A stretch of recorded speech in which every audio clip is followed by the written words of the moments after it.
नमस्कार, मैं हूं जयकृति योगी और आप देख रहे हैं पिंक सिटी। बुलेटिन में बात होगी 3 बड़ी खबरों की जो आज की सुर्खियां बनी। बताएंगे आपको ज्वेलर्स को मिलने वाली सौगात के बारे में, जिससे जेम्स एंड ज्वेलरी ट्रेड की सूरत जो है वो बिल्कुल बदल जाएगी। इसके साथ ही बात करेंगे हाइट पर हक की लड़ाई की। तलवाड़ा इलाके के लोग अपनी मांगों को लेकर टंकी पर चढ़ गए। और इसके साथ ही बुलेटिन में बात होगी अतिक्रमण पर अटैक प्लान की। विश्व धरोहर में अतिक्रमण करना भारी पड़ सकता है, क्योंकि अतिक्रमियों से निपटने के लिए निगम ने नया प्लान तैयार किया है। तो तमाम बड़ी खबरों पर हमारी निगाहें होंगी। आपको बताएंगे ज्वेलर्स को मिलने वाली सौगात के बारे में, साथ ही कलवाड़ा इलाके में जो हाई वोल्टेज ड्रामा देखने को मिला, टंकी पर चढ़कर प्रदर्शन किया गया, उसके बारे में आपको बताएंगे। साथ ही विश्व धरोहर में अतिक्रमण करना कैसे भारी पड़ सकता है, ये सभी जानकारी आपको देंगे। यूनेस्को के विश्व धरोहर की सूची में शामिल जयपुर के परकोटे में अवैध निर्माण और अतिक्रमण पर सख्त कार्रवाई होगी। सरकार के निर्देश पर नगर निगम इसको लेकर जल्द कार्रवाई भी करेगी। परकोटे में अतिक्रमण पर सख्ती, अवैध निर्माण पर होगा प्रहार, नगर निगम जल्द करेगा कार्रवाई। ड्रोन सर्वे में हुई पहचान। पिंक सिटी के परकोटे में अतिक्रमण और अवैध निर्माण करने वालों की अब खैर नहीं। सरकार के निर्देश पर नगर निगम जल्द ही अतिक्रमण और अवैध निर्माण पर सख्त कार्रवाई करने जा रही है।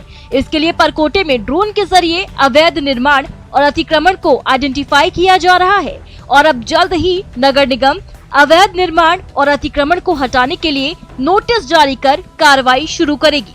ड्रोन सर्वे वॉल सिटी का कंप्लीट करवा लिया है और उनको चिन्हीकरण का कार्य भी हमारा लगभग समाप्ति की ओर है। और अब हम जिन लोगों ने अनऑथराइज कंस्ट्रक्शन किया है या जो नियम के विपरीत है, उनको नोटिसेस जारी करके और उनको दुरुस्त करवाएंगे। परकोटे के लिए नई बिल्डिंग बायलॉज लगभग तैयार कर लिया गया है, जिसे जल्द ही जारी कर दिया जाएगा, जिसके बाद बिना मंजूरी के परकोटे में निर्माण पर रोक लग जाएगी और बिल्डिंग की ऊंचाई भी तय हो जाएगी। इतना ही नहीं, विरासत को बचाए रखने के लिए कई और प्रावधान भी तय किए गए हैं। वॉल सिटी में कंस्ट्रक्शन पे हम लोगों ने रोक लगा दी है। यहाँ जनरल बॉडी द्वारा भी ये निर्णय लिया गया था और उसके बायलॉज भी लगभग तैयार हो चुके हैं। तो उन बायलॉज के अनुरूप केवल परमिशन लेकर के ही निर्माण की स्वीकृति दी जाएगी। परकोटे में कमर्शियल बिल्डिंग का निर्माण प्रतिबंधित है, लेकिन नगर निगम के चंद जिम्मेदारों की मिलीभगत से कई कमर्शियल बिल्डिंग का निर्माण हो चुका है। अब जबकि यूनेस्को की विश्व धरोहर की सूची में परकोटा शामिल हो चुका है, लेकिन तय वक्त पर सूची में बने रहने के लिए कई मानकों को पूरा करना है। लिहाजा नगर निगम अतिक्रमण और अवैध निर्माण पर कार्रवाई करने जा रहा है और परकोटे का पैरामीटर पूरी तरह से तैयार कर दिया गया है। न्यूज़ 18 के लिए जयपुर से दीपक व्यास की रिपोर्ट।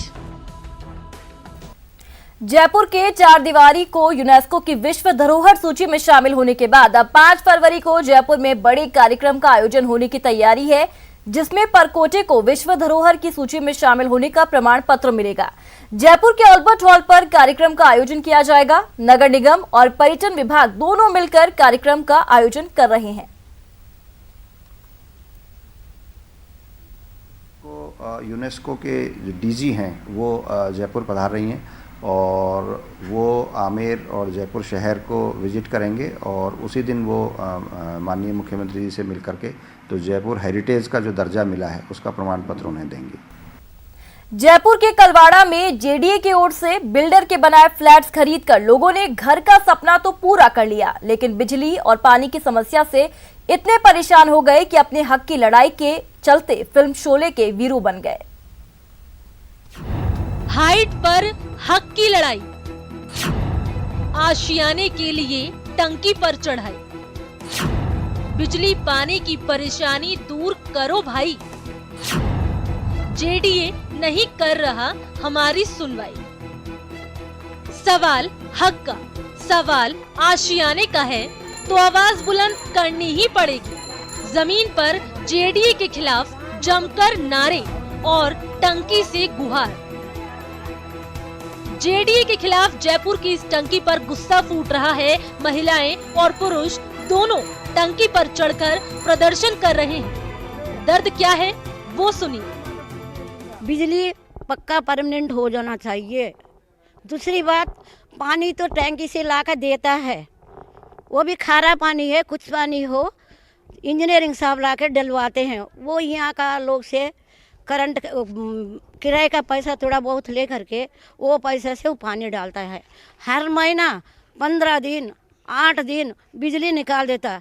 कुछ करना ही तो SNG से बात करके, JD में बात करके ये सब क्लियर करना है। ये नहीं करने से यहाँ तो मरेंगे। छोटे छोटे बच्चे, 3-3 महीने का बच्चा है, हर महीना 15 दिन 20 दिन करंट नहीं रहता है।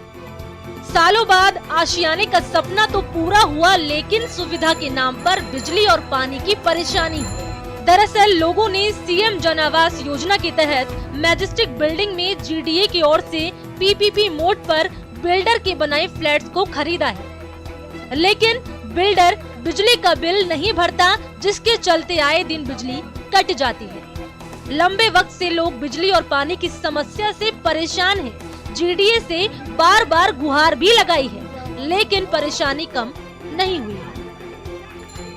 तो ये लोग JDA के खिलाफ शोले फिल्म के वीरू बन गए। हाइट से अपनी हक की आवाज बुलंद करने का प्लान बनाया और टंकी पर चढ़ गए। सूचना मिली तो मौके पर पुलिस पहुंची, लोगों को समझाया, तब जाकर कहीं लोग टंकी से उतरे। अब शायद लापरवाही पर ऊंचाई से शायद जिम्मेदारों तक बात पहुंच जाए, जो जानकर भी अनजान बैठे हैं। जरा सोचिए, ये लोग बिन बिजली बिन पानी किस तरह मुसीबत का सामना कर रहे होंगे।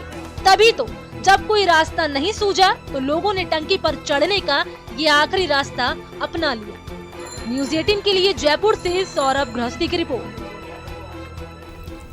CAA और NRC के खिलाफ बंद का आह्वान किया गया। घाटगेट क्षेत्र में कुछ युवकों ने आज बंद कराने की कोशिश की, हालांकि पुलिस की ओर से पुख्ता इंतजाम किए जाने के कारण बंद का असर नजर नहीं आया, जिसको लेकर DCP राजीव पचार से बात की हमारे संवाददाता सौरभ गृहस्थी ने। के खिलाफ राजधानी के घाटगेट क्षेत्र में कुछ युवकों ने बंद कराने की कोशिश की है और बंद के मद्देनजर इस क्षेत्र में भारी संख्या में पुलिस बल तैनात किया गया है। इस वक्त DCP राजीव पचार साहब हमारे साथ मौजूद हैं। सर, आप राउंड लेकर आए, पहले तो यहाँ पर किस प्रकार की सूचना थी बंद को लेकर और अभी क्या हालत है? कुछ संगठनों द्वारा फेसबुक व्हाट्सएप के ऊपर बंद का आह्वान किया गया था। उसको देखते हुए पुलिस की पर्याप्त तैयारियां थी, हमने सफिशिएंट जाब्ता तैनात किया है और सारी जगह बाज़ार में सारी जगह घूम के आया हूँ, सारी जगह बाज़ार खुले हैं, कहीं कोई दिक्कत नहीं है और पर्याप्त पुलिस बल तैनात किए हुए। कुछ युवक निकले थे बंद कराने के लिए, कुछ जगह निकले थे, उनको समझा के वापस भेज दिया है और अभी पूरे बाज़ार सारी जगह खुले हैं। Thank you. तो ये राजीव पचार साहब जिनका कहना था कि जिस प्रकार की व्हाट्सएप पर और फेसबुक पर इस प्रकार की सूचनाएं मिली थी बंद की, लेकिन जिस प्रकार से पुलिस बल पहले से तैनात था और अभी शहर में किसी प्रकार का बंद जो है वो नज़र नहीं आ रहा है और शांति व्यवस्था कायम है। कैमरा पर्सन सोहन के साथ सौरभ गृहस्थी, न्यूज़ 18 राजस्थान, जयपुर। और अब बात स्टूडेंट्स के हल्ला बोल की। एग्रीकल्चर की पढ़ाई करने वाले स्टूडेंट्स ने अपनी मांगों को लेकर कृषि मंत्री के निवास पर प्रदर्शन किया। दरअसल स्टूडेंट्स जेट परीक्षा की तारीख बढ़ाने की मांग कर रहे हैं। आपको बता दें कि कृषि कॉलेजों में प्रवेश के लिए हर साल कोटा कृषि विश्वविद्यालय संयुक्त प्रवेश परीक्षा का आयोजन करती है, तो वहीं जून में होने वाली परीक्षा इस बार अप्रैल महीने में ही निर्धारित कर दी गई है, जबकि बोर्ड परीक्षाएं मार्च में खत्म होंगी। ऐसे में स्टूडेंट्स को तैयारी के लिए वक्त नहीं मिलेगा, जिसके चलते स्टूडेंट्स प्रदर्शन कर रहे हैं। हालांकि कृषि मंत्री ने स्टूडेंट्स को मसले का हल करने को लेकर सकारात्मक आश्वासन दिया। 12वीं के जो बोर्ड एग्जाम है वो 25 मार्च को खत्म हो रहे हैं और कोटा यूनिवर्सिटी ने 26 अप्रैल इसकी परीक्षा तिथि घोषित की है, तो 1 माह का समय कृषि विद्यार्थियों के लिए तैयारी के लिए कम है। तो हमारी मांग है कि इनको 2 से 2.5 महीना इसकी तैयारी का समय दिया जाए। गहलोत सरकार जयपुर में जेम्स एंड ज्वेलरी इंडस्ट्री को जैम बूट्स की बड़ी सौगात देने जा रही है। जैम बूट्स बनने के बाद ज्वेलर्स को एक ही जगह पर अंतर्राष्ट्रीय कारोबारी सुविधाएं मिल सकेंगी। ज्वेलर्स का सपना जल्द होगा साकार। सीएम गहलोत देंगे जैम बूट्स की सौगात। जेम्स एंड ज्वेलरी ट्रेड की बदलेगी सूरत।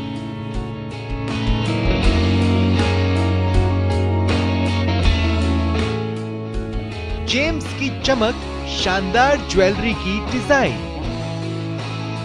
ये जयपुर के जेम्स एंड ज्वेलरी की बेहतरीन कारीगरी है, जिससे दुनिया भर में यहाँ के जेम्स और ज्वेलरी की अपनी अलग पहचान है।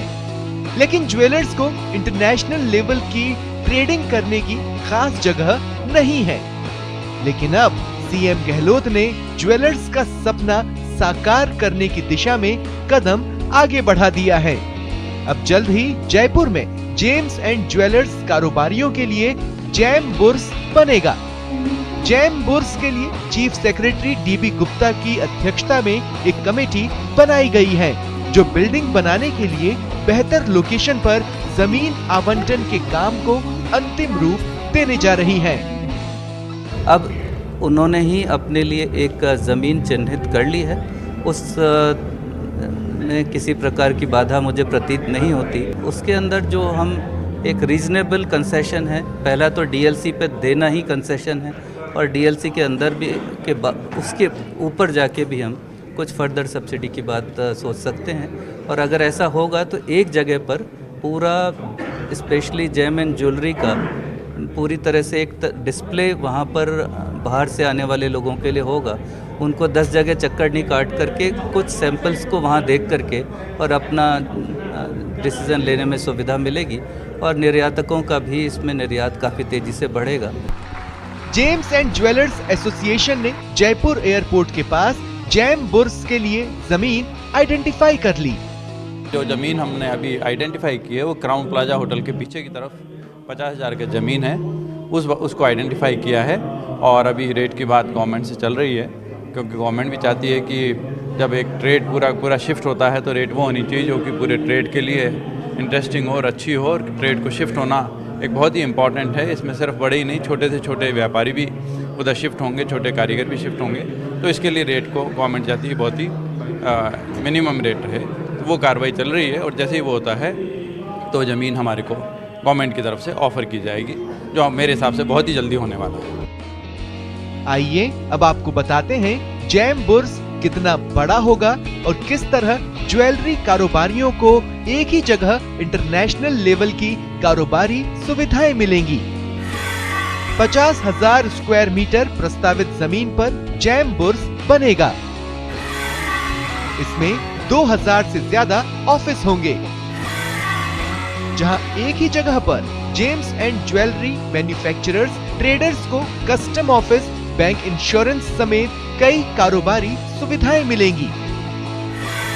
जैम बुर्स बनने के बाद 10,000 करोड़ रुपए का निर्यात होने की उम्मीद। लाखों लोगों को रोजगार मिलेगा। विदेशों से मिल रही प्रतिस्पर्धा में जयपुर के ज्वेलर्स चुनौती दे सकेंगे। एक ही जगह पर कच्चा माल और बायर्स मिलने से कारोबार में तेजी आएगी। गौरतलब है कि जेम्स एंड ज्वेलरी कारोबारियों की ओर से काफी लंबे वक्त से जैम बुर्स की मांग की जा रही थी।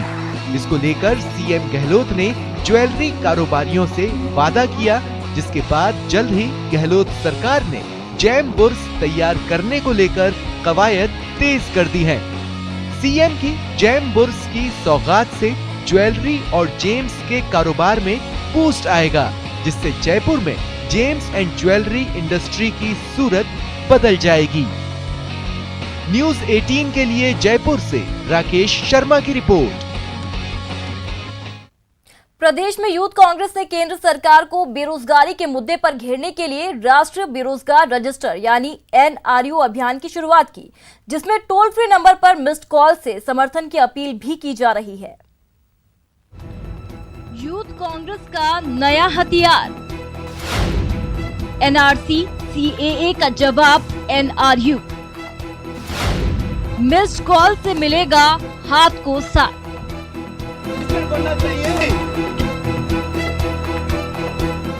केंद्र सरकार को घेरने के लिए यूथ कांग्रेस एक नया हथियार लेकर आई है। केंद्र सरकार की NRC और CAA के जवाब में यूथ कांग्रेस ने राष्ट्रीय बेरोजगार रजिस्टर अभियान की शुरुआत की।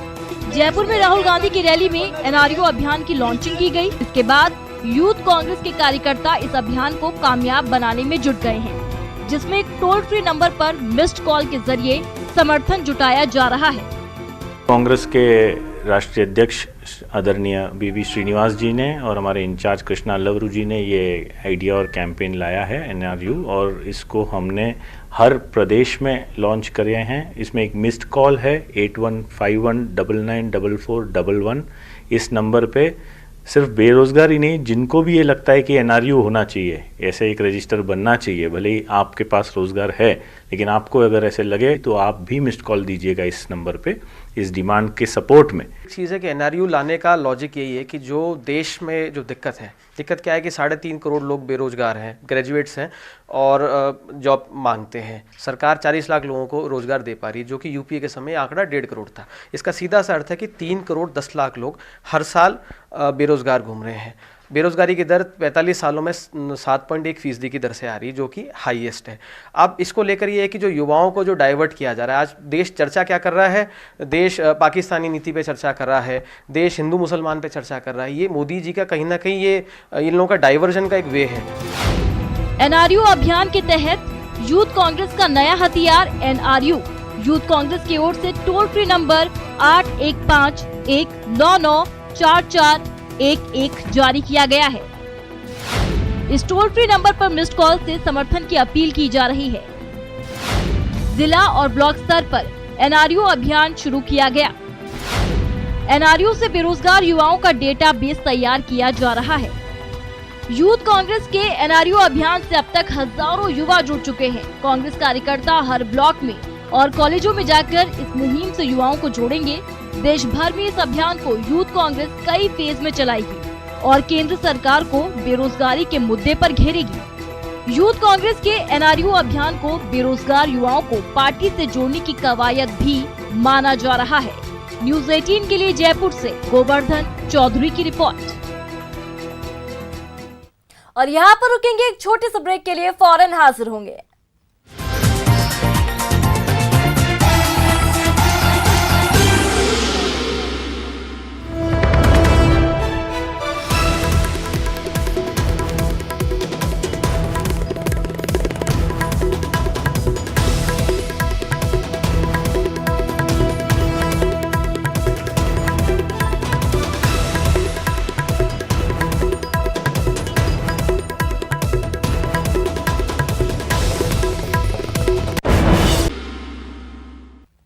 ब्रेक के बाद एक बार फिर से आप सभी का स्वागत है। प्रदेशाध्यक्ष आबिद कागजी ने कांग्रेस अल्पसंख्यक विभाग की सभी कार्यकारिणी को भंग कर दिया है। 20 फरवरी तक नई कार्यकारिणी बनाई जाएगी। कागजी ने कहा कई नेता निष्क्रिय थे, जिसके चलते ये फैसला लिया गया। साथ ही उन्होंने कहा कि अब प्रदेश से लेकर जिला और ब्लॉक स्तर की नई कार्यकारिणी में सभी अल्पसंख्यक वर्गों को शामिल किया जाएगा। वहीं नई कार्यकारिणी के गठन के बाद CAA के खिलाफ प्रदर्शन किया जाएगा। सालों से हमारे जिला अध्यक्ष, हमारे प्रदेश के पदाधिकारी, हमारे ब्लॉक के पदाधिकारी, हमारे इकाई के पदाधिकारी जो लगातार संगठन में काम कर रहे हैं, कुछ तो बहुत अच्छा काम कर रहे हैं, लेकिन कुछ बिल्कुल निष्क्रिय हैं। तो आज मैं शीर्ष नेतृत्व से सलाह लेके मैंने ये डिसाइड किया है, इस प्रदेश अध्यक्ष होने के नाते, कि पूरे राजस्थान की जो अल्पसंख्यक विभाग की कार्यकारिणी है, चाहे वो ब्लॉक की हो, चाहे प्रदेश की हो, चाहे जिले की हो, उसको तुरंत प्रभाव से निष्क्रिय करके